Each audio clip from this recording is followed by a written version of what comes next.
Okay, now that I have my magic knot, what I'm going to do is just trim these tails a little shorter so that they don't get in the way. And I do have my straight pins here, which I'm going to be using eventually to pin these two together to make our small pillow. What else I wanted to show you is the thread here. The thread has a way to hold it so it doesn't unravel. It has a channel right here, and what you're going to do is stick your finger there to brace it and slide this into the channel so it holds it there and it doesn't unravel on you. There are some other spools that have a little notch, and that little notch is what you would put this thread in to hold it, to keep it from unraveling on that kind. Okay, so we always sew with inside out, which means we put the pretty sides facing each other, okay?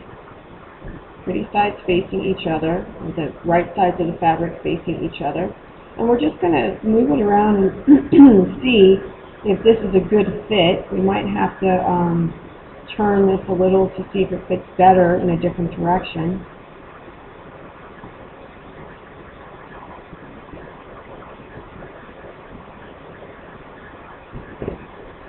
Okay, this seems to be good right here.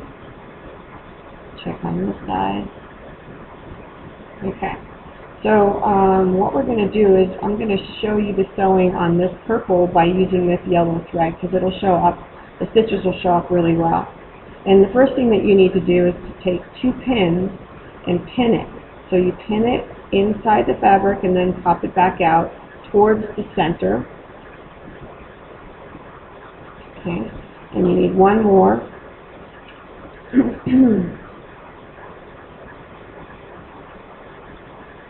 Inside the fabric and back out, pointing towards the center. Wherever you have the pins, that's the side you're going to sew up first.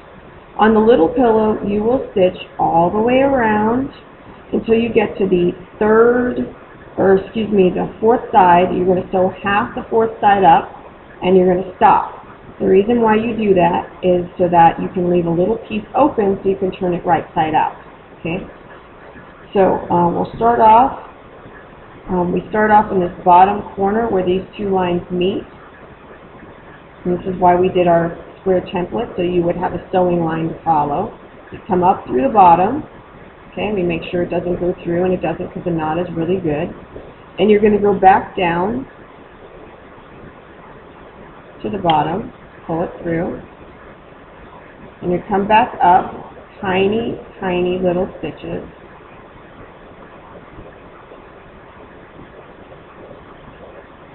The same stitch length that's here, that's the skip stitch length as well. So we go back down now. If you get a little knot, don't panic, don't yank and pull. Just try to pull one of the threads or the other, and that should pull it back through and get the tangle out.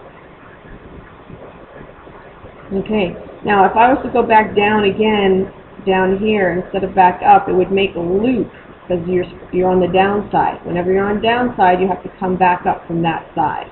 Okay, so you want to stay on line and back down and back up and back down. Okay, so that's 4 stitches, right? And we're just about to get to the pin.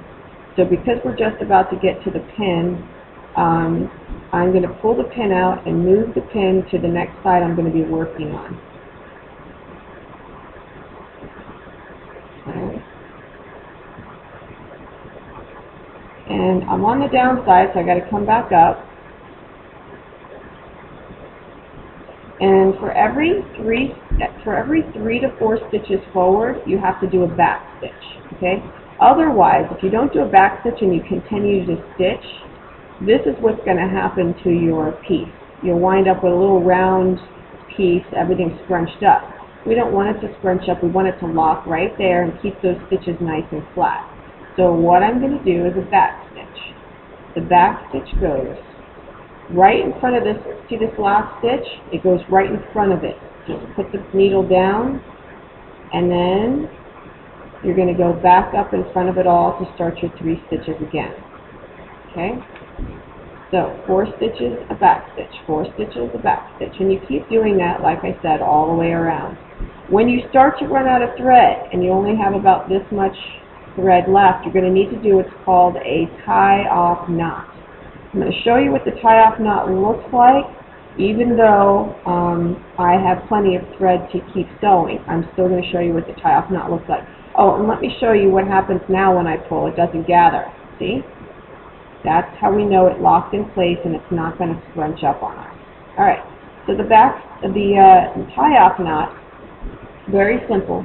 You're going to go put the thread around your hand, sort of making a circle. You're going to flip it over, and you're going to stick the needle through the hole and pull. Now when you do that, you see how a knot forms down here at the bottom? You don't want to let go and start pulling here because this is just going to slide up. We want to hold on to this so the knot stays down here. Put your fingernail down there so it stays down there and pull. And that will hold that knot in place. Let me show you that again. You turn it around your hand. Okay, all I did was wrap it around my hand and stick it through the hole and pull.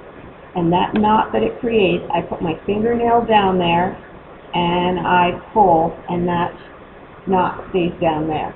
That's our tie-off knot. Now, I'm just going to continue to sew. It's fine.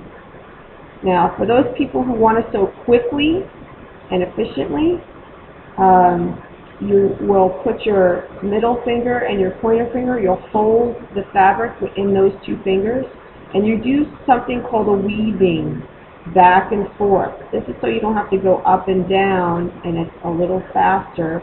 As you can see, me weaving it back and forth is faster than it would be to go up and down. So I weave, staying on the sewing line, I weave, and then I pull it through. See how much faster that is? Okay, smooth it out, and we also can do the back stitch the same way, where you just hold on with your middle finger and your pointer finger, go down in front of the last stitch, and come back in front of the part that's coming out, and pull, and now your back stitch is done. Okay, so you keep sewing all the way around till you get to the last side, and you only sew half the last side up. You do your tie-off knot, and you turn it right side out. You stuff it, and you will stick the seam allowances, which is these frayed edges, on the inside, and then we'll show you the demo on how to whip stitch it closed.